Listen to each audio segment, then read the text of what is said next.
Hello everyone. तो आज हम लोग एक नया टॉपिक स्टार्ट करने वाले हैं ना, जिसका नाम होगा इकोलॉजी। होता क्या है कि हम लोग इकोलॉजी को हमेशा अंडर एस्टिमेट करते हैं। हमें लगता है इकोलॉजी आसान है, एनसीईआरटी पढ़ेंगे सारे क्वेश्चंस बन जाएंगे। लेकिन थोड़ा सा ध्यान दो, आज सबसे ज्यादा जो प्रॉब्लम हो रहा है वो बॉटनी के साइड में, वो इकोलॉजी। सर क्यों? क्योंकि इकोलॉजी में आते कितने 10 to 12 क्वेश्चन। कभी भी देखो 10 से तो ज्यादा ही क्वेश्चन आएंगे हमेशा ना। 10 to 12 ऑन एवरेज है, क्योंकि 4 चैप्टर है ना। और आजकल आने लगा है GK based question, general knowledge based question आने लगे हैं। सर कैसे? आप खुद से वो उठाइए एनसीईआरटी ना, अब नीट के क्वेश्चन को देखिए और एनसीईआरटी को देखिए। कभी क्वेश्चन ऐसा पूछा गया वर्ल्ड ओजोन डे कब सेलिब्रेट करते हैं? एनसीईआरटी में है ही नहीं। तो सर हम कहां से पढ़ेंगे? इसलिए मैं बोलता हूं थोड़ा जीके बेस्ड क्वेश्चन आ सकते हैं इसके अंदर में ना। तुम बार बार देखो, वर्ल्ड ओजोन डे 16 सितंबर क्यों मनाया जाता है? नहीं मालूम आपको। क्यों मनाया जाता है? नहीं मालूम ना। कुछ तो होगा ना, 16 सितंबर को ऐसा क्या था। वर्ल्ड इन्वायरमेंट डे नहीं एनसीईआरटी में, देखिएगा आपको 5 जो जून है वहां पर हम लोग सेलिब्रेट करते, क्यों करते नहीं मालूम ना। इसी तरह से आप हमेशा क्वेश्चन में फंसिएगा। एक क्वेश्चन हमेशा आता है, बच्चा बड़ा कंफ्यूज होता है, सर ये सीओपी का क्या कॉन्सेप्ट है? सर एनसीईआरटी जब पढ़ते हैं ना, नीट का क्वेश्चन बनाते सर आता है सर कॉप 21 कहाँ हुआ, कॉप ना 16 कहाँ हुआ। ये सर कोप तो एनसीईआरटी में है ही नहीं। सर ये कोप है क्या, ये समझ में नहीं आ रहा ना। तो हम लोग ने बहुत डिटेल से डिस्कस किया, बहुत डिटेल से। ये एक्चुअली में कॉन्फ्रेंस ऑफ पार्टीज है ग्लोबल वार्मिंग से ना। ग्लोबल वार्मिंग पूरे एक वर्ल्ड का इशू है, तो वहां पर वर्ल्ड के सारे कंट्री आपस में बैठते हैं, डेवलप्ड कंट्रीज, और डिसाइड करते हैं कि आने वाले टाइम में अपने आप को कैसे बचाए, ग्लोबल वार्मिंग से कैसे अपने आप को बचाए ना। तो ये हर साल मीटिंग होता है, हर साल मीटिंग होता है। इसकी शुरुआत 1997 से की गई, जिसका नाम था कोप 1। हर साल ना नवंबर के लास्ट वीक और दिसंबर के फर्स्ट वीक में ऑर्गेनाइज किया जाता है। तो हर साल ऑर्गेनाइज होता है, तो इस साल भी ऑर्गेनाइज होगा, पिछले साल भी हुआ होगा। तो वो वेन्यू पूछते कहां हुआ ना। तो ये कॉप 26 चल रहा है, कौन सा चल रहा है, ऐसा क्वेश्चन बन जाता है। फिर आप यहाँ पर कई सारे डेट से क्वेश्चन आ जाते हैं कि क्योटो प्रोटोकॉल क्या है, मॉन्ट्रियल प्रोटोकॉल क्या है ना। इसमें बड़ा बच्चा कंफ्यूज है, सर क्योटो किसके लिए, मॉन्ट्रियल किसके लिए, अर्थ समिट कब हुआ, वर्ल्ड समिट कब हुआ ना, वाटर एक्ट कब बनाए गए ना, नेशनल एनवायरमेंट प्रोटेक्शन एक्ट क्यों बनाया गया। यानी यहाँ पर जीके बेस के क्वेश्चन आने के चांसेस होते हैं, जो आउट ऑफ एनसीईआरटी हो सकता है। क्योंकि ये हमारा प्रॉब्लम है। हम दिल्ली में अगर बैठे हो तो दिल्ली वर्ल्ड का सबसे पॉल्यूटेड सिटी में काउंट होता है, बहुत ही डेंसली पॉपुलेटेड भी है। यहाँ आपको बायो मैग्निफिकेशन दिख जाएगा। वहां जो नदी है जो नाले में कन्वर्ट हो गया, तो सीवेज ट्रीटमेंट प्लांट में कैसे उसे ठीक करेंगे ना। यूट्रोफिकेशन क्या होता है। तो ये आसपास में जो हमारे लाइफ में चल रहा है उसी के बारे में इकोलॉजी में पढ़ेंगे, उसी के बारे में इकोलॉजी में पढ़ेंगे ना। तो हमें अंडर एस्टिमेट नहीं करना है। देखिए जेनेटिक्स से आते 5 से 6 क्वेश्चन, हम उसके लिए कितनी तैयारी करते हैं, पूरा पेडिग्री पढ़ते हैं, दो लिंकेज पूरा पढ़ा, मॉर्गन के एक्सपेरिमेंट पढ़े, म्यूटेशन पूरा पढ़ा, कितना मेहनत किया 5 क्वेश्चन के लिए। तो क्या उतना मेहनत नहीं बनता इकोलॉजी के लिए? जबकि 12 क्वेश्चन आ रहे हैं और चांसेस है कुछ एक्स्ट्रा भी बन सकते हैं। तो और दूसरी बात, इसमें कहानी है, स्टोरी है, स्टोरी को एंजॉय कीजिए। Ecology is only the story. Story को पढ़िए, आसपास से इन्वायरमेंट से रिलेट कीजिए, आंसर आ जाएगा। तो एस्टिमेट नहीं करना है, हमें क्वालिफाई करना है, हमें क्वालिफाई करना है। जहां से नंबर ज्यादा हम उसका वेटेज, टाइम उस पर ज्यादा। ठीक है, तो चलिए आज हम लोग शुरुआत करते हैं। इकोलॉजी का एक बड़ा थोड़ा सा एक बेसिक आइडिया ले लेते हैं। इकोसिस्टम, इकोलॉजी ये है क्या? देखिए ध्यान से, मान लीजिए ये एक नेशनल पार्क है, असम में एक नेशनल पार्क है जिसका क्या नाम है, काजीरंगा नेशनल पार्क। ठीक है, जो वन हॉर्न राइनोसेरस के लिए फेमस है, आप शायद गए हो। तो मान लो ये काजीरंगा नेशनल पार्क है, हाँ ठीक है। यहां पास एक ऑर्गेनिज्म है, एक स्पीसीज है, रैबिट। रैबिट, क्या काजीरंगा नेशनल पार्क में एक ही रैबिट होगा क्या? तो एक फॉरेस्ट है, क्या वहां केवल स्पीसीज का एक ही मेंबर होगा क्या? नहीं सर, एक ही मेंबर क्यों होगा? तो उस एरिया में एक ही मेंबर है, इसे हम लोग कहेंगे इंडिविजुअल। क्या वो अकेले रह सकता है? सर अकेले कैसे रह सकता है सर? जैसे देखिए ना, कोई डियर है तो अकेले थोड़ी ना होता सर, वो तो ग्रुप में रहते हैं ना। इसलिए किसी भी एरिया में एक स्पीसीज का सिंगल मेंबर नहीं होता, वहां पर इसके और भी मेंबर होंगे, R1, R2, R3, R4, यानी रैबिट के 4 मेंबर। तो इस ग्रुप ऑफ इंडिविजुअल को हम कहेंगे पॉपुलेशन। इस ग्रुप ऑफ इंडिविजुअल को हम कहेंगे पॉपुलेशन। पॉपुलेशन में 2 चीज याद रखिएगा, हम पॉपुलेशन जब भी बोलते हैं तो सबसे पहले आप याद रखिएगा टाइम का और जगह का। जैसे मैंने बोला 20 करोड़ पॉपुलेशन है, तो बोला कहां का सर, कहां का पॉपुलेशन 20 करोड़, ये तो पहले बताओ ना, जगह तो बताइए। तो बोल दिया कि यूपी का। सर कब का पॉपुलेशन, टाइम तो बोला नहीं, कब का 2000 का बोल रहे हो, 1900 का बोल रहे हो, 2020 का बोल रहे हो, कब का बोल रहे हो सर? इसलिए मैंने बोला डियर 100, डियर का पॉपुलेशन 100 है, तो बोले कहां का, यानी पॉपुलेशन में एक तो स्पेस, वो जगह इंपॉर्टेंट है, वो जगह इंपॉर्टेंट है, और दूसरा बच्चा टाइम इंपॉर्टेंट है। मैंने बोला डियर का पॉपुलेशन 100 है, अरे कहां का? Kaziranga national park. कब का बोला सर? आज का बोला, 100 साल पहले का बोला, तो टाइम को दीजिएगा। जब भी बोलते हैं इंडिया का पॉपुलेशन इतना है, तो बोलते कब का डाटा दे रहे सर? हर साल 10 साल में सेंसस होता है ना, जनगणना जिसे कहते हैं। इस साल अभी हुआ होगा, डाटा आ जाएगा कुछ दिनों में आपके पास में ना। तो हम लोग हमेशा टाइम इज इंपॉर्टेंट। चलिए ये पॉपुलेशन। लेकिन सोचिए कि काजीरंगा नेशनल पार्क में, काजीरंगा नेशनल पार्क में क्या केवल रैबिट का पॉपुलेशन रहता होगा? क्या केवल रैबिट का पॉपुलेशन ही होगा? क्या केवल रैबिट ही होंगे? सर नहीं सर, केवल रैबिट रहेगा तो नहीं सर, रैबिट फिर खाएगा क्या? यानी कि यहाँ पास काजीरंगा नेशनल पार्क में प्लांट भी होंगे, प्रोड्यूसर प्लांट भी होगा, P1, P2 माली ग्रास है, P3, P4। सर केवल काजीरंगा नेशनल पार्क में प्लांट होगा, रैबिट होगा, लॉजिक नहीं बन रहा है। यहां सर डियर नहीं होगा क्या? हाँ, डियर का भी पॉपुलेशन होगा, D1, D2, D3। Sir tiger नहीं होगा क्या? अरे टाइगर भी होगा, T1, T2, थोड़ा कम होंगे। यानी कि किसी भी एरिया में एक तरह का पॉपुलेशन नहीं है, एक ही स्पीसीज का केवल पॉपुलेशन है, डिफरेंट स्पीसीज के पॉपुलेशन है। इसी को कहेंगे कम्युनिटी, इसी को कहेंगे हम लोग कम्युनिटी ना।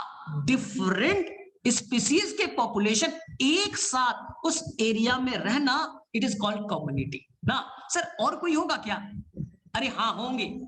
यहां पर एक और चीज छोड़ दिया आपने, डिकम्पोजर, बैक्टीरिया और फंगस। अरे कोई मरेगा तो डिकम्पोजर भी तो होने चाहिए ना, डिकम्पोज करेगा, उसके अंदर के न्यूट्रिएंट को वापस से मिट्टी में डालेगा, उसे प्लांट लेगा, प्लांट्स ग्रो करेगा, रैबिट खाएगा, रैबिट को फॉक्स खाएगा, फॉक्स को टाइगर खाएगा, मरेंगे फिर से मिट्टी में जाएंगे, तभी तो एक साइक्लिंग चलेगी ना।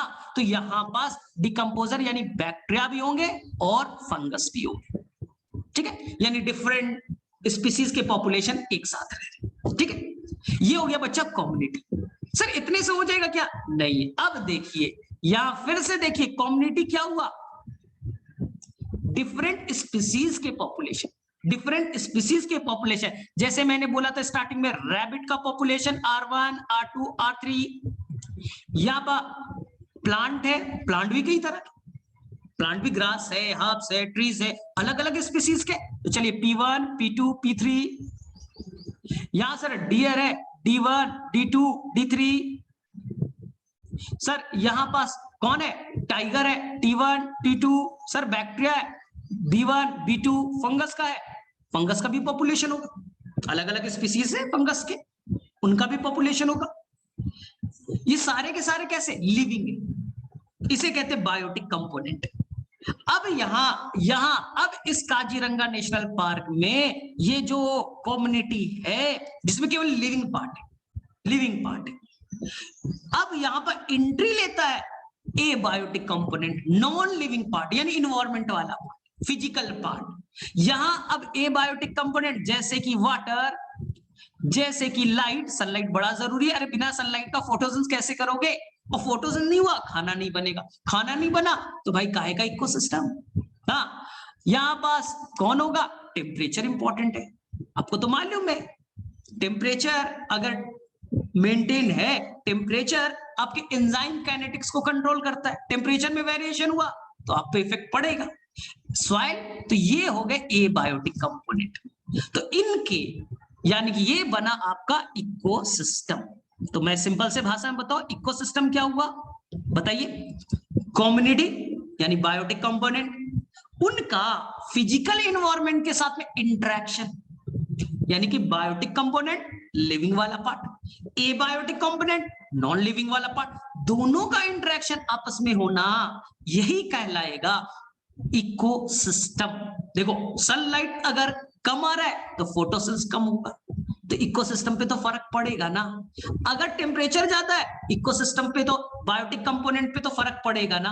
हाँ, अगर मिट्टी में न्यूट्रिएंट का अमाउंट कम है, मिनरल्स का अमाउंट कम है, तो आपके बायोटिक कंपोनेंट पे तो फर्क पड़ेगा ना। तो दोनों में इंटरेक्शन हो रहा है, इसी इंटरेक्शन को आप इकोसिस्टम कहिएगा। तो इकोसिस्टम के दो पार्ट्स हो गए, एक बायोटिक वाला पार्ट और एक लिविंग यानी बायोटिक, और एक नॉन लिविंग एबायोटिक। अब चैप्टर नंबर 2, इकोलॉजी के चैप्टर नंबर 2 पूरा का पूरा एक कंप्लीट चैप्टर हम लोग इकोसिस्टम पे पढ़ेंगे। उसके फंक्शन क्या है, क्या क्या उसके अंदर स्ट्रक्चर्स होने चाहिए ना।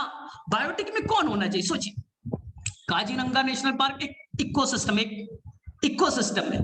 तो इकोसिस्टम में बायोटिक में मिले 3, पहले खाना बनाने वाला प्रोड्यूसर, अरे खाना बनेगा ही नहीं तो काहे का इकोसिस्टम। प्रोड्यूसर तो होना चाहिए जो सनलाइट को ट्रैप करे, एनर्जी ना, फूड बनाए।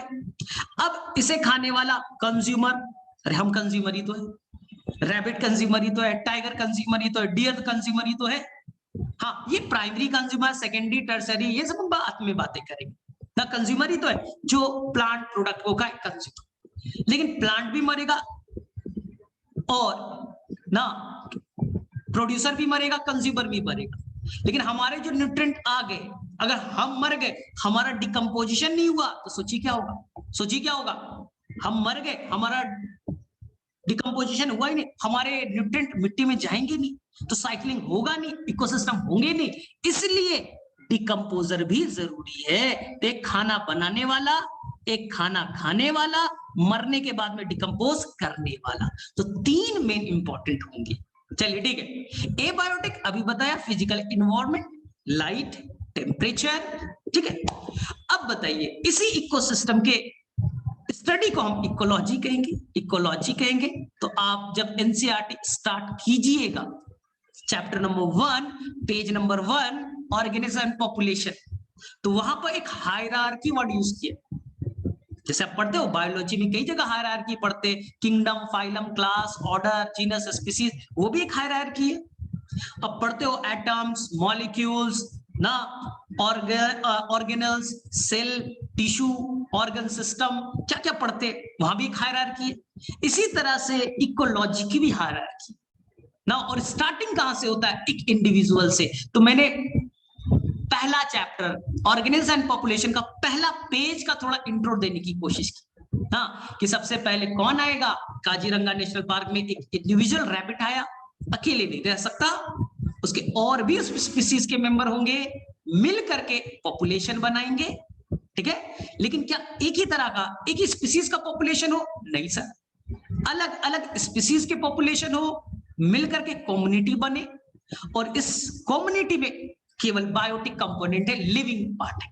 हाँ, इनका फिजिकल इन्वायरमेंट के साथ association, it is called the ecosystem. तो हमारा आज का जो टॉपिक है वो टॉपिक बड़ा इंटरेस्टिंग है, ठीक है। ध्यान से देखिए, हमने मीट से उठाया है, बड़ा इंटरेस्टिंग टॉपिक है।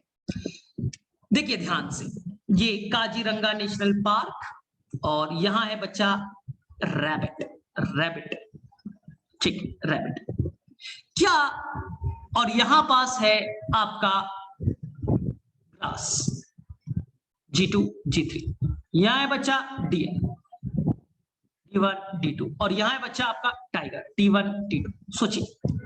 सोचिए ध्यान से सोचिए। एनसीईआरटी में एक लाइन लिख है, एनसीईआरटी में ये लाइन लिख है, क्या किसी भी इकोसिस्टम में एक अकेला पॉपुलेशन सर्वाइव कर सकता है? एक अकेला पॉपुलेशन सर्वाइव कर सकता है? मान लीजिए क्या यहाँ पर केवल रैबिट का पॉपुलेशन अकेले रह सकता है? क्या अकेले वो पॉसिबल है? क्या वो रैबिट अकेले रह सकता है? Answer no. अरे रैबिट है, अकेला है, अरे किसी ना किसी से इंटरेक्शन तो करना चाहिए ना, मैं तो खाएगा कैसे? अगर वहां पर ग्रास नहीं है तो रहेगा कैसे? जैसे टाइगर, तो टाइगर क्या अकेले उस जगह पे सरवाइव कर सकता है बिना इंटरेक्शन किए हुए? ना, नहीं। अरे टाइगर है तो इसे भूख लगेगी, इसे क्या चाहिए? फूड चाहिए, तो वो डियर को खाएगा ना। अब मैं बोलता हूं सर हम तो ऐसे भी सर कंज्यूमर है, हम तो हेट्रोट्रॉफ है, बिना प्लांट का हम तो जिंदा रह ही नहीं सकते। हाँ, तो कोई भी एनिमल्स रह ही नहीं सकता, अकेला एक इंडिविजुअल तो सर्वाइव कर ही नहीं सकता। लेकिन सर प्लांट, कोई मान लो सर मैंगो का प्लांट है, वो तो अकेला रह सकता है सर, वो तो प्रोड्यूसर है, खुद से खाना बना सकता है। तो प्लांट भी अकेले किसी इकोसिस्टम में सरवाइव नहीं कर सकता, अकेले रह ही नहीं सकता। बोले सर क्यों? प्लांट तो प्रोड्यूसर है। हाँ प्रोड्यूसर है, खाना खुद से बनाता है, लेकिन इसका पॉलिनेशन कौन कराएगा? पॉलिनेशन कराने के लिए कुछ बायोटिक एजेंट, इंसेक्ट्स, बर्ड्स, इनकी तो जरूरत पड़ती है। हाँ, इनका सीड डिस्पर्सल, फूड डिस्पर्सल कौन कराएगा? किसी ना किसी तरह से ये दूसरे ऑर्गेनिज्म पे, दूसरे स्पीसीज पे डिपेंडेंट है। हाँ सर मान लो सर ये पॉलिनेशन नहीं करता, सेल्फ पॉलिनेशन करता है, तो फिर भी ये सरवाइव नहीं करेगा। सर क्यों नहीं सरवाइव करेगा? अरे ये कहाँ है? एक फॉरेस्ट में है, तो ये अपना न्यूट्रिएंट कहां से लाएगा? सर मिट्टी से। मिट्टी में न्यूट्रिएंट कहां से आएगा? अगर मिट्टी में बैक्टीरिया फंजाई ना हो, वहां पर डिकम्पोजिशन ना हो, तो न्यूट्रिएंट रिलीज नहीं होगा। ये डिकम्पोज करके न्यूट्रिएंट रिलीज करते, इसी न्यूट्रिएंट को फ्री करेंगे, इसी न्यूट्रिएंट को कौन लेगा?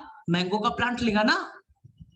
तो यानी ये भी बैक्टीरिया और फंगस पे डिपेंडेंट तो है ना, उसके साथ इंटरेक्शन तो कर रहा है। यानी ये कोई भी इंडिविजुअल, कोई भी सिंगल इंडिविजुअल किसी भी जगह पे अकेले सरवाइव नहीं कर सकता, किसी ना किसी तरह से उसे सेम मेंबर, सेम स्पीसीज के मेंबर या डिफरेंट स्पीसीज के मेंबर के साथ में इंटरेक्शन करना ही पड़ेगा। इसी को एनसीईआरटी कहती है पॉपुलेशन इंटरेक्शन। जैसे यहां पर ए नाम का है, ए नाम का है A1 A2 A3, यहां पर बी नाम का है B1 B2 B3। एनसीईआरटी में एक टॉपिक गिवन है पॉपुलेशन इंटरेक्शन। हाँ, इस एरिया में डिफरेंट पॉपुलेशन रहते, तो ध्यान से देखिए, एक ही स्पीसीज के दो मेंबर के बीच इंटरेक्शन होना, एक ही स्पीसीज के दो मेंबर के बीच में इंटरेक्शन होना, ए और ए के बीच हो रहा है। हाँ, एक ही स्पीसीज के दो मेंबर के बीच में इंटरेक्शन होना, इसी को कहते हैं इंट्रा स्पेसिफिक इंटरेक्शन। और देखिए ए का बी के साथ इंटरेक्शन होना, ए अलग स्पीसीज बी अलग स्पीसीज, इसे कहेंगे इंटर स्पेसिफिक इंटरेक्शन ना।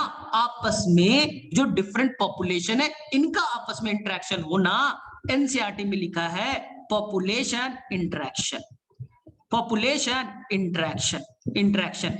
इसी को हम लोग एक और वर्ड कहेंगे, एक और वर्ड कहेंगे स्पीसीज इंटरेक्शन, स्पीसीज इंटरेक्शन। तो देखिए यहां पर पॉपुलेशन इंटरेक्शन दो तरह के, ए के बीच में करेगा, ए सेम स्पीसीज के दो मेंबर आपस में इंटरेक्शन कर रहे, इसका नाम इंट्रा स्पेसिफिक इंटरेक्शन।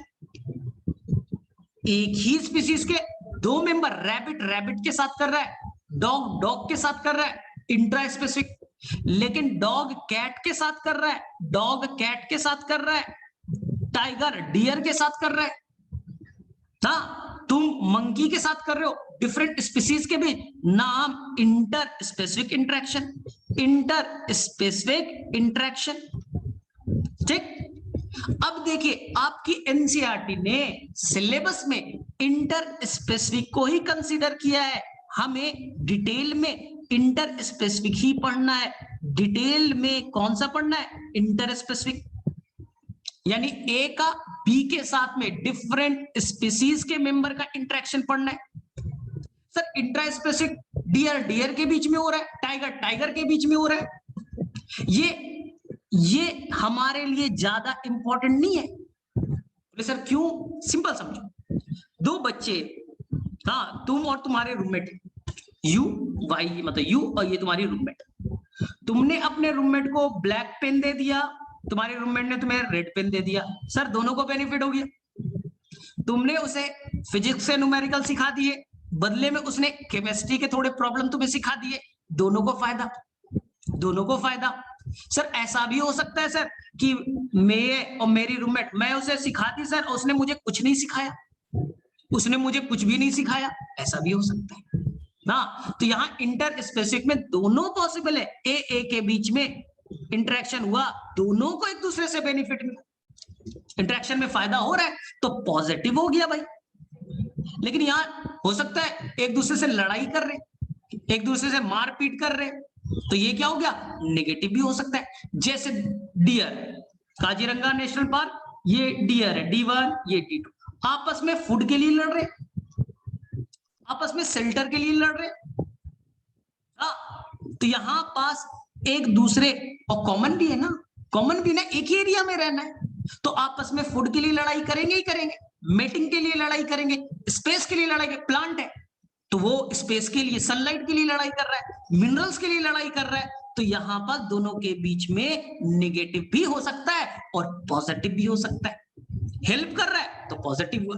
तो हमारा सिलेबस क्या है? Inter specific. चलिए तो हम लोग इंटर स्पेसिफिक में आगे चले। इंटर स्पेसिफिक में देखिए, इंटर स्पेसिफिक इंटरेक्शन, जिसे आपकी एनसीईआरटी ने कहा है स्पीसीज इंटरेक्शन, इसी का नाम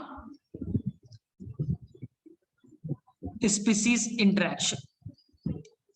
ठीक है, अब देखिए यहां पास एनसीईआरटी में किसके बीच किया गया? ए और बी के बीच, डिफरेंट स्पीसीज के मेंबर के बीच, दो तरह के। एक है एनसीईआरटी में पॉजिटिव इंटरेक्शन और एक है बच्चा negative interaction. Sir positive negative, ध्यान से सुनिए, ध्यान से सुनिए। नेगेटिव को एनसीईआरटी ने डेट्रीमेंटल भी कहा है। आपकी एनसीईआरटी ने नेगेटिव को डेट्रीमेंटल भी कहा है, एंटागोनिस्टिक भी कहा है। ध्यान से देखिए, एनसीईआरटी को पढ़िए। Negative interaction is also known as detrimental, नुकसानदेह। डेट्रीमेंटल मतलब नुकसानदेह। बोले ठीक है सर। पॉजिटिव मतलब क्या सर? पॉजिटिव में हम 3 एग्जांपल पढ़ेंगे, मतलब 3 तरह के ना टॉपिक्स पढ़ने वाले। पहला आएगा म्यूचुअलिज्म, पहला एनसीईआरटी में पढ़ेंगे म्यूचुअलिज्म। इसमें इंडिविजुअल ए है और बी है, दोनों को बेनिफिट है, दोनों को बेनिफिट है, दोनों को प्लस दिया यानी दोनों को फायदा। दूसरा आप पढ़िएगा प्रोटो कॉपरेशन। एनसीईआरटी में तो नहीं है लेकिन नीट के पेपर में पूछा जाता है। नीट के पेपर में देखिएगा क्वेश्चन आ चुके, पढ़ लीजिए, बहुत ही आसान सा टॉपिक है। यहां भी दोनों को फायदा, दोनों को फायदा, तो सर फिर फर्क क्या? तो सर दोनों में, म्यूचुअलिज्म में और प्रोटो कॉपरेशन में डिफरेंस क्या है? समझिए, ध्यान से समझिए। म्यूचुअलिज्म में ए और बी दोनों ऑर्गेनिज्म पास में रहते हैं, दोनों को एक दूसरे से बेनिफिट। लेकिन इसमें से अगर ए चला गया, ए अगर अलग कर दिया, ए को अगर मैंने अलग कर दिया तो ए तो मरेगा ही मरेगा, ए को हटाया तो बी तो मरना ही मरना है, बी को हटाया ए मर जाएगा। यानी दोनों तभी जिंदा रहेंगे जब पास में रहेंगे। ऑब्लिगेट है, एक दूसरे के बिना लाइफ नहीं चल सकता, एक दूसरे के बिना लाइफ नहीं चल सकता। जैसे लाइकेन में पढ़िएगा, एल्गी और फंजाई। अगर आपने एल्गी को निकाला एल्गी को निकाला, फंगस बेचारा मर जाएगा, फंगस मर जाएगा, खाना कौन देगा? सर एल्गी तो जिंदा रहेगा ना, खुद से खाना बना लेगा? नहीं, वो नॉर्मल एल्गी नहीं है, वो नॉर्मल एल्गी नहीं है, नेचुरल सिलेक्शन, वो ऐसा एल्गी बन गया है, वो खुद से मिनरल नहीं ले सकता, खुद से वाटर नहीं ले सकता, खुद से डिफेंस नहीं कर सकता, उसे फंगस की जरूरत पड़ेगी ही पड़ेगी। यानी दोनों साथ में हो तो सर्वाइवल होगा। एक भी अलग हुआ, एक भी अलग हुआ तो दूसरे का डेथ होना मस्ट है ना, एक अलग हुआ दूसरे का डेथ होना मस्ट है ना, दोनों एक दूसरे के बिना रह नहीं सकते। सिंपल समझो, ये बच्चा आपके ना लैला मजनू की कहानी है ना, बॉयफ्रेंड गर्लफ्रेंड, ठीक है, लैला मजनू की कहानी, एक को हटाया दूसरा का मरना तय ना। सिंपल समझो, यहां पास एक सिंपल बॉयफ्रेंड है, ये गर्लफ्रेंड है, ये पुरानी लव स्टोरी, पुरानी लव, आज की नहीं, आज की लव स्टोरी प्रोटो ऑपरेशन। यहां पास मान लो, यहां पास गर्लफ्रेंड चली गई, बॉयफ्रेंड ने सुसाइड कर लिया, बॉयफ्रेंड ने छोड़ दिया, गर्लफ्रेंड ने मर गई, उसे पता चला रे भाई शादी नहीं हो रही, दोनों मर गए, दोनों एक दूसरे के बिना रह ही नहीं सकते, रह ही नहीं सकते। यानी लैला मजनू की कहानी ना। तो सर प्रोटो ऑपरेशन की, प्रोटो ऑपरेशन आज की लव स्टोरी है, आज की लव स्टोरी है ना। यहां पर गर्ल्स चली गई, गर्लफ्रेंड चली गई, बॉयफ्रेंड दूसरा ऑप्शन है, दूसरा ऑप्शन है, बॉय चला गया तो गर्ल के पास दूसरे ऑप्शन है। जैसे सिंपल, यहां पास ये मान लो ये बच्चा आपके रणवीर कपूर साहब है, कपूर साहब है, और ये बच्चा दीपिका पादुकोण, दोनों पास है, दोनों को बेनिफिट, ठीक है, इंटरेक्शन है। लेकिन मान लो दीपिका पादुकोण यहां से चली गई और उसने दूसरे से शादी कर दी, दूसरे किसे? रणवीर सिंह से, दोनों रणवीर ही है, रणवीर सिंह से। तो रणवीर कपूर देवदास नहीं बन गया, वो अपने जाके सुसाइड नहीं करे, मर नहीं रहे, उसने बचा अपना दूसरा पार्टनर आलिया भट्ट ढूंढ लिया, दोनों सरवाइव कर रहे हैं, दोनों सरवाइव कर रहे हैं, कोई टेंशन नहीं। दीपिका पादुकोण के पास दूसरा ऑप्शन, रणवीर कपूर के पास दूसरा ऑप्शन। ये लैला मजनू की कहानी नहीं। हाँ सिंपल समझो, जो काजीरंगा नेशनल पार्क है वहां मिलता है वन हॉर्न राइनोसोरस, इसके ऊपर में एक बर्ड आता है जिसका नाम है टिक बर्ड, पढ़ाऊंगा आगे, टिक बर्ड, टिक बर्ड आया, बर्ड्स आके बैठी और इसकी स्किन पे जो भी छोटे मोटे इंसेक्ट्स उसको खाते रहती है। क्या फायदा हुआ, क्या फायदा हुआ सर? राइनासोरस को इंसेक्ट से आजादी मिल गई, यानी उसके ऊपर में जो पैरासाइट थे, छोटे छोटे कीड़े थे, हो गया, हटा लिया ना। दूसरा बताओ, बर्ड्स को क्या फायदा हुआ? खाना मिल रहा है, तो दोनों को फायदा है ना, दोनों को फायदा है। तो मान लो आज राइनोसोरस के ऊपर में टिक बर्ड आया, आराम से दोनों का एसोसिएट, दोनों को फायदा, प्लस प्लस। आज टिक बर्ड नहीं आया, ऐसा नहीं टिक बर्ड नहीं आया, वन हायर राइनोसोरस बोलेगा ये तुम्हारे बिना हम मर जाएंगे, ऐसा कुछ भी नहीं है। वो बोलेगा क्रोको आ जाए, दूसरी बर्ड आ जाए, दूसरे स्पीसीज की बर्ड आ गई, उसको खाना मिल रहा है। अब क्या हो गया? तो यानी कि यहाँ पर ऑब्लिगेट नहीं है, फैकल्टेटिव है, ऑप्शन है, चेंज कर सकते हैं, दूसरे स्पीसीज के साथ में हम मिल सकते, उसके साथ दूसरे स्पीसीज का इंटरेक्शन कर सकते। पहले में ऑप्शन नहीं था, तो ये हो गया म्यूचुअली ऑब्लिगेट, और प्रोटो कोऑपरेशन हो गया फैकल्टेटिव। यहाँ पर ऑप्शन है आपके पास। चलिए ठीक है, देखो ध्यान से, अब देखो तीसरा है कॉमन सेलिज्म। कॉमन सेलिज्म सर ये क्या है? एनसीईआरटी में काफी डिटेल से प्लस N0 सर मतलब, अरे सिंपल सिंपल सिंपल है ना। तुम्हारी roommate, you and your roommate, हाँ तुम बच्चा उसे पूरा फिजिक्स पढ़ा रहे हो, फिजिक्स का न्यूमेरिकल बताया, केमिस्ट्री का मोल कॉन्सेप्ट बताया, बॉटनी का पेडिग्री एनालिसिस बता दिया, उसे सर्कुलेटरी सिस्टम का हार्ट बीट कैसे होता है, कार्डिक साइकिल भी बता दिया ना, बता दिया ना। तुम्हें बदले में क्या मिला? सर मुझे तो कुछ नहीं मिला, मेरी रूममेट को तो प्लस हो गया सर, प्लस हो गया, प्लस हो गया, प्लस हो गया, मुझे तो कुछ नहीं मिला सर, उसने कुछ नहीं मुझे बताया। तो तुम्हारी रूममेट को प्लस और तुम्हें 0। मैं तुम्हें पढ़ा और तुम्हें कुछ समझ में नहीं आ रहा, कुछ समझ में नहीं आ रहा है ना, पढ़ाते जा रहे हो, तुम्हें समझ ही में नहीं आ रहा। अरे मुझे क्या, मुझे तो फायदा ही हो रहा है ना, मुझे तो सैलरी मिल रहा है भाई, मुझे तो इस बहाने नया चीज बताने का मौका मिल रहा है, नया बुक पढ़ने का मौका मिल रहा है, नया नया मैं कॉन्सेप्ट जानने का मौका मिल रहा है। तुम्हें तो कोई बेनिफिट, तुम्हें मिला 0, मुझे मिला प्लस, तो यही कहलाएगा कॉमन सेलिज्म। ठीक है, तो एनसीईआरटी में 3। सर पॉजिटिव इंटरेक्शन का मतलब फिर से बताइए। पॉजिटिव कहने का मतलब है ऐसा इंटरेक्शन ऐसा इंटरेक्शन जो दो डिफरेंट स्पीसीज के मेंबर के बीच हो, इसमें किसी को घाटा ना हो, किसी का घाटा ना हो, एक स्पीसीज से दूसरे को फायदा ही हो, मुझे हो या ना हो। मुझे 0 मिला, तुम्हें तो पॉजिटिव मिला ना, कॉमन सेल्स। मैंने तुम्हारा फायदा कराया, तुमने भी बदले में मुझे फायदा करा दिया। ठीक है भाई, ठीक है, साथ में थे, दोनों को फायदा हुआ। तुम्हारे बिना मैं मर नहीं रहा हूं, तुम चले जाओगे तो ऐसा नहीं है, मैं दूसरे के साथ में रिलेशन बना लूंगा, उससे मैं फायदा ले लूंगा, तो ये कहलाए प्रोटोकॉपरेशन, तुम्हें भी तो बेनिफिट हुआ। म्यूचुअलिज्म, बस मैं तुम्हारे साथ ही रह सकता हूं, उसके अलावा मैं लाइफ नहीं चला सकता, जब भी रहूंगा तुम्हारे साथ ही रहूंगा, तुम गए तो तुम्हारा भी डेथ होगा, मेरा भी डेथ होगा, हम लोग एक दूसरे के बिना रह ही नहीं सकते, दोनों को बेनिफिट हो रहा है। तो ऐसा इंटरेक्शन जिसमें किसी स्पीसीज को हार्म ना हो, पॉजिटिव इंटरेक्शन। सर निगेटिव क्या है, अब बताइए आप, सर निगेटिव क्या हुआ? ऐसा इंटरेक्शन जिसमें किसी ना किसी स्पीसीज को नुकसान होना तय, नुकसान होना तय, भले एक को फायदा हो जाए, नुकसान होना तय है नेगेटिव इंटरेक्शन, नुकसान होना ही होना है नेगेटिव इंटरेक्शन। सर कौन कौन एनसीईआरटी में, चलिए पढ़ते। सबसे पहला जिसे बच्चा सबसे ज्यादा कंफ्यूज करता है, कंपटीशन। बच्चा सबसे ज्यादा कंफ्यूज है कंपटीशन।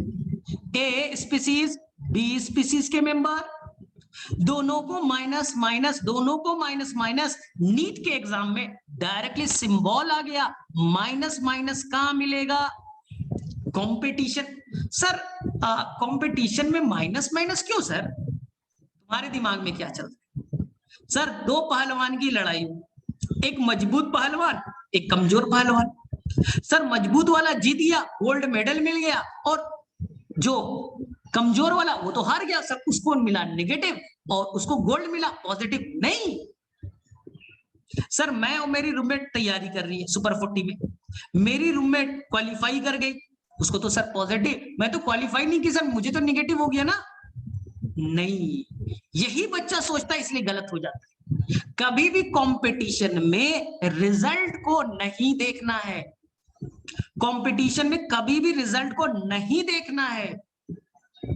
तुम और तुम्हारी रूममेट जब तक सुपर 40 में थे आपस में कंपटीशन किया, जिस दिन रिजल्ट आ गया, अरे काहे का कंपटीशन, जिस दिन रिजल्ट आ गया खत्म कीजिए ना। जब तक थे, जब तक एग्जाम दिया तब तक कंपटीशन था। तो सर निगेटिव कैसे हुआ? कहानी से सुनिए।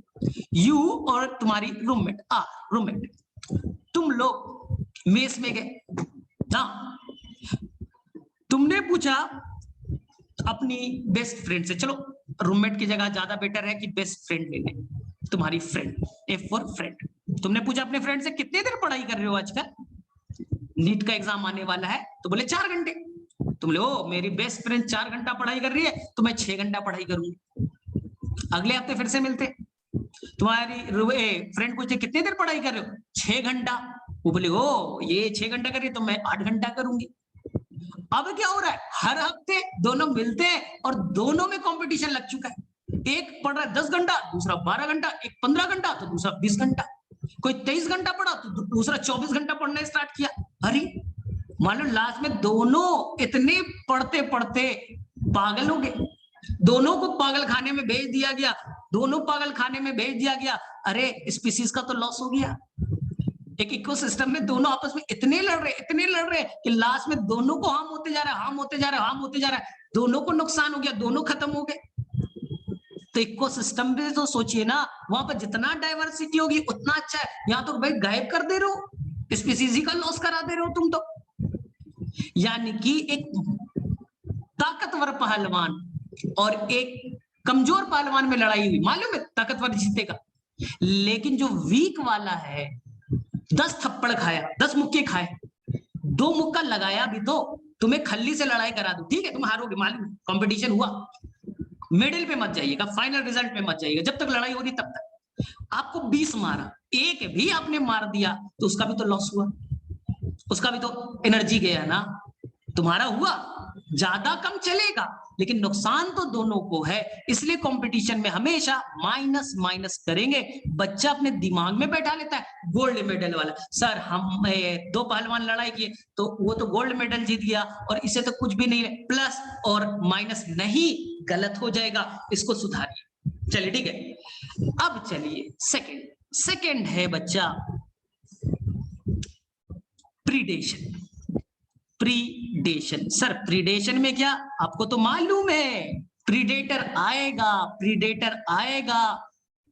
गले को दबाएगा, टाइगर आया, डियर को पकड़ा, गले को मड़ोड़ा, मारा, खा गया। Catch, kill and eat, NCERT में लिखा है। प्रीडेशन में कैच, पकड़ा, मारा, खाया, तो प्रेडेटर को मिला प्लस और बेचारा प्रे डियर को मिला माइनस, बेचारा मर गया।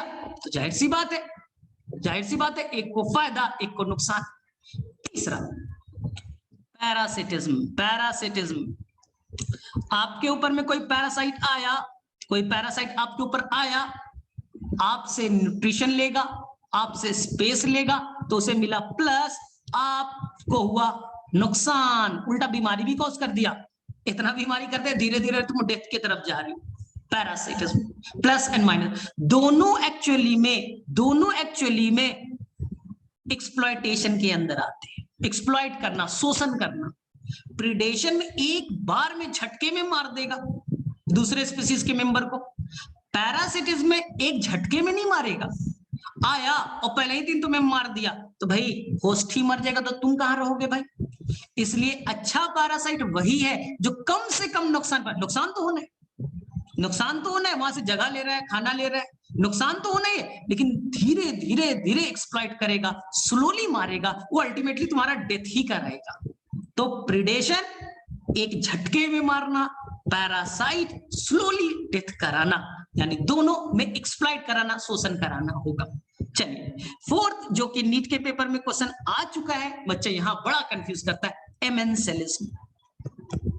एमेंसेलिज्म। सर ये क्या होता है सर एमेंसेलिज्म? चलिए देखिए, यहां पर दो स्पीसीज है, ए एंड बी। ए ने कुछ केमिकल रिलीज किया, ए ने अपने बाई प्रोडक्ट के फॉर्म में, जानबूझ के नहीं, अपने बाई प्रोडक्ट के फॉर्म में अपने बॉडी से कुछ केमिकल रिलीज किया। इस केमिकल के चलते बी बेचारा मर गया, बी को नुकसान हो गया।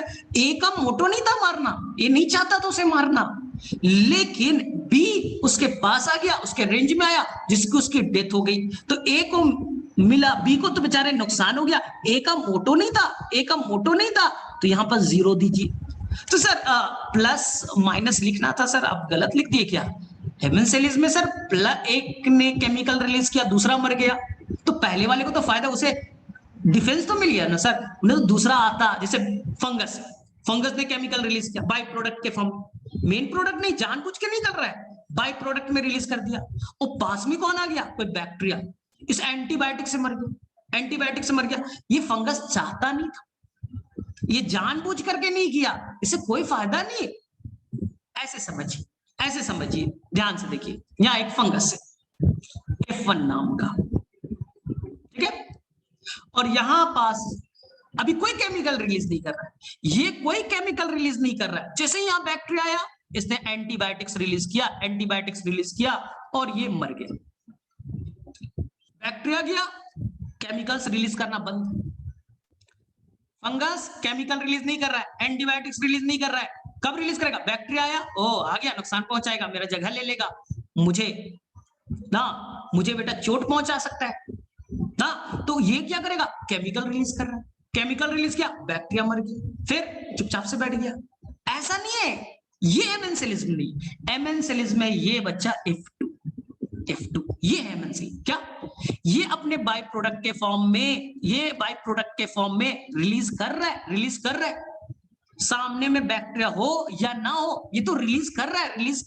ये गलती से उस रेंज में आ गया, ये तो गलती से वहां पहुंच गया, इसको तो मालूम भी नहीं है, और इस रेंज में आया, बैक्टीरिया का डेथ हो गया ना। तो इसमें उसका मोटो नहीं है, जानबूझ करके रिलीज नहीं कर रहा है, तो इसे क्या फायदा हुआ? ये तो बाई प्रोडक्ट रिलीज किया था, बॉडी में एक्यूमुलेट हो रहा है, बाहर निकाला, जैसे तुम्हारे पसीने निकल रहे, और कोई बैक्टीरिया मर गया तुम्हें तो मालूम भी नहीं ना।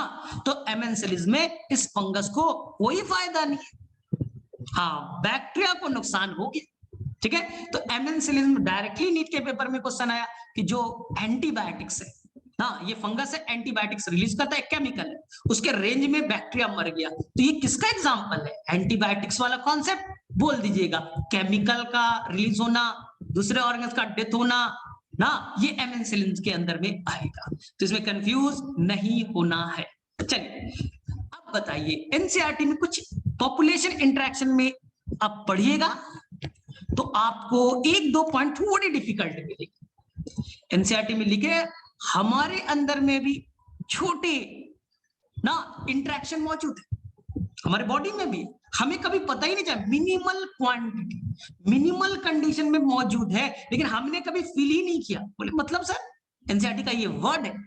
देखिए ध्यान से, तुम्हारे अंदर बाल बड़े होंगे शायद तुम्हारे, मेरे तो छोटे दिख रहे हैं, ठीक है। तो यहां पर लाइस जू तुम्हारे अंदर है, तुम्हारे इंटेस्टाइन में लैक्टोबैसिलस है, तुम्हारे इंटेस्टाइन में इकोलाई है। कभी फील हुआ? कभी रात में बैठ के सोचेगा अरे हमारे ऊपर में तो जू है, लाइस है, वो तो पैरासाइट हो गया, हम तो होस्ट हो गए, हमारे दोनों के बीच इंटरेक्शन चल रहा है। हमें कभी सोचा क्या? इतना छोटा लिंकेज है, इतना छोटा लिंकेज है कि कभी तुम रियलाइज ही नहीं कर पाते, लेकिन इंटरेक्शन हो रहा है, तुम्हारे अंदर इंटरेक्शन हो रहा है। कितने, तुम तो पूरा इकोसिस्टम बन गए, अंदर में बैक्टीरिया है, फंगस है, इंटरेक्शन हो रहा है, होस्ट प्रे का इंटरेक्शन चल रहा है, लेकिन तुम्हें कभी रियलाइज नहीं हुआ। यानी कि ये इंटरेक्शन हर जगह दिखता है। तो मेरे में से ये वाला फिगर हमेशा याद रखिएगा, इससे साइंस से हमेशा क्वेश्चन आ जाते हैं। तो आपको टॉपिक कितने पढ़ने हैं? म्यूचुअलिज्म, दोनों को फायदा, एक अगर बाहर गया तो ए तो मरेगा ही मरेगा, बी जो उस पर डिपेंडेंट था वो भी मरेगा, ठीक है।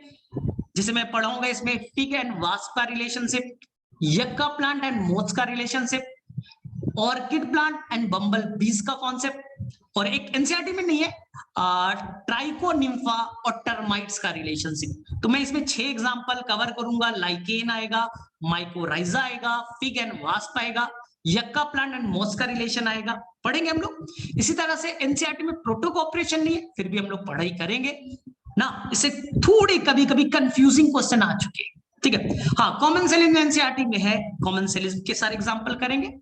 तो पॉजिटिव इंटरेक्शन जिसमें किसी का नुकसान ना हो, नेगेटिव इंटरेक्शन किसी ना किसी का तो नुकसान हो, बल्ले से पहले वाले को फायदा हो जाए या न्यूट्रल है, लेकिन एक का नुकसान मस्ट है, negative interaction, also known as detrimental interaction. तो नेक्स्ट क्लास में हम लोग एक एक के एग्जाम्पल में जाएंगे। बस आप एनसीईआरटी उठाइए, पॉपुलेशन इंटरेक्शन को उस पूरे हाफ पेज को पढ़ जाइएगा, बस इतना ही आज का है। आपका होमवर्क कितनी है? एनसीईआरटी के बस हाफ पेज को पढ़ लीजिएगा, कुछ भी नहीं करना है आपको, कुछ भी नहीं करना है, बस हाफ पेज का जो साइन कन्वेंशन है उसे पढ़ लीजिएगा, ठीक है। Bye bye.